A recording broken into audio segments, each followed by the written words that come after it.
एक बार की बात है, जादूपुर नाम के एक गांव में करतब दिखाती एक औरत एक रेड्डी के लिए गांव में आती है। आइए आइए मेहरबान कदरदान, खाइए रोहड़ा के ताजे ताजे केले। कभी खाए नहीं होंगे ऐसे केले। पीले पीले केले खाइए। ये कहकर रोहड़ा हाथों में 4 केले लिए उन्हें सर्कल में जोर जोर से हवा में उछालती हुई करतब दिखाती है, जिसे देखकर आसपास के सारे बच्चे अपने अपने मम्मी पापा से उस औरत के पास जाने की जिद करने लग जाते हैं।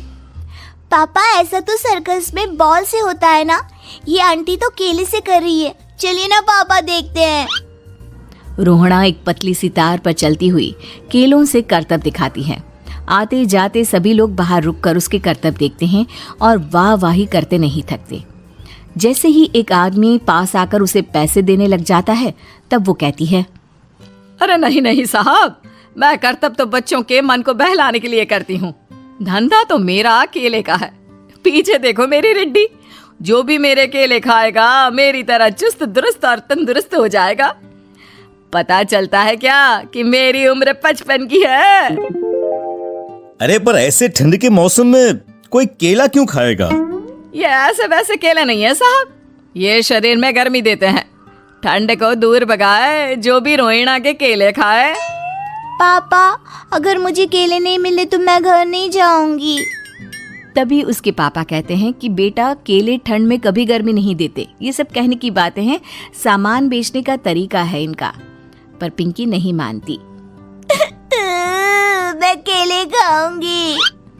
पिंकी की जिद के आगे नत्थू हार जाता है और उसे केले खरीद कर दे देता है। पिंकी खुश होकर केले घर ले आकर खाती है। अब मैं भी करतब करूंगी, कितना मजा आएगा। जादुई केले। पिंकी पहला केला खत्म भी नहीं करती कि वो बेहोश हो जाती है। दूसरे केले से एक काला धुआं आता है और रोहड़ा चुड़ैल बनकर बाहर निकल आती है। मेरे भूतिया केले बच्चे न खाए, ऐसा हो ही नहीं सकता। जादूपुर वालों, कब तक बचोगे? आ गई हूं मैं रोहड़ा, जिसका कोई नहीं कर सकता सामना। रोहड़ा पिंकी को गोद में उठाकर काले धुएं में कहीं गायब हो जाती है। शाम के वक्त नत्थू घर लौटता है और पिंकी को घर में ना पाकर उसकी माँ से कहता है, माँ पिंकी कहाँ है?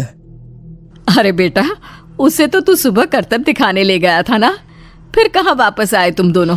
मुझे लगा तू उसे अपने साथ मंडी ले गया होगा। हे भगवान, मेरी बच्ची कहाँ गई? मैं उसे घर ही तो छोड़कर गया था माँ। नत्थू गांव के घर कोने में अपनी बेटी को ढूंढता है, पर उसे वो कहीं नहीं मिलती। परेशान होकर आके रो रो कर नत्थू हिम्मत हार कर घर लौट आता है।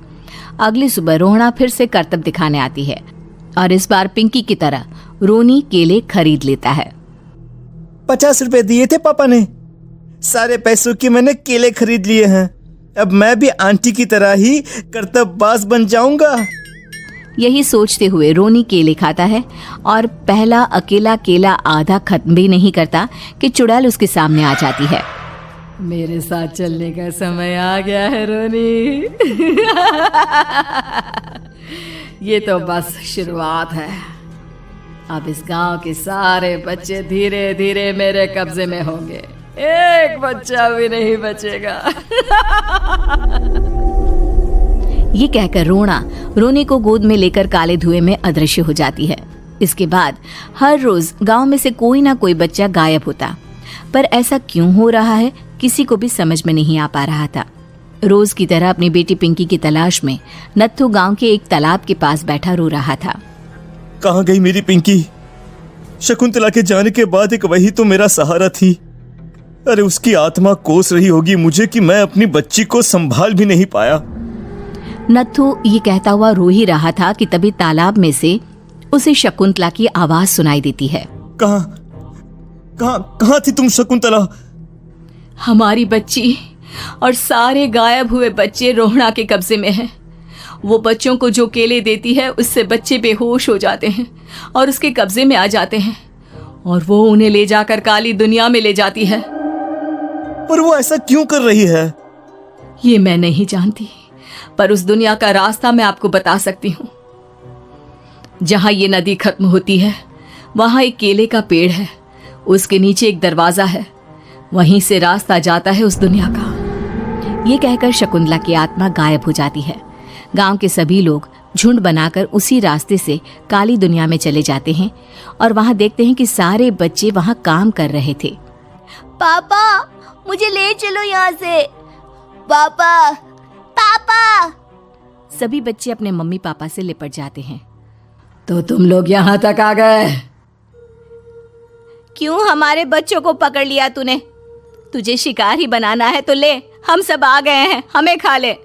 नहीं, मुझे बच्चे चाहिए, मेरे बच्चे के बदले तुम लोगों के बच्चे। क्या मतलब? मैं इसी गांव में रहने वाली एक औरत थी। केले की चोरी के इल्जाम में मेरे बेटे को गांव वालों ने इतना मारा कि वो मर गया। उसी दिन मैंने ठान लिया कि गांव वालों का भी वही हाल करूंगी। कुछ दिन बाद बेटे के चले जाने के दुख में मैं भी मर गई और मेरी भटकती आत्मा एक चुड़ैल बन गई। और फिर मैंने बदला लिया तुम सबके बच्चे छीनकर। बर्दाश्त नहीं कर पाए ना, सोचो मुझ पर क्या बीती होगी। हमें माफ कर दो रोना, पता नहीं ये किसकी गलती थी पर हम सभी माफी मांगते हैं। हमारी खुशियां लौटा दो, तुम भी तो एक माँ हो।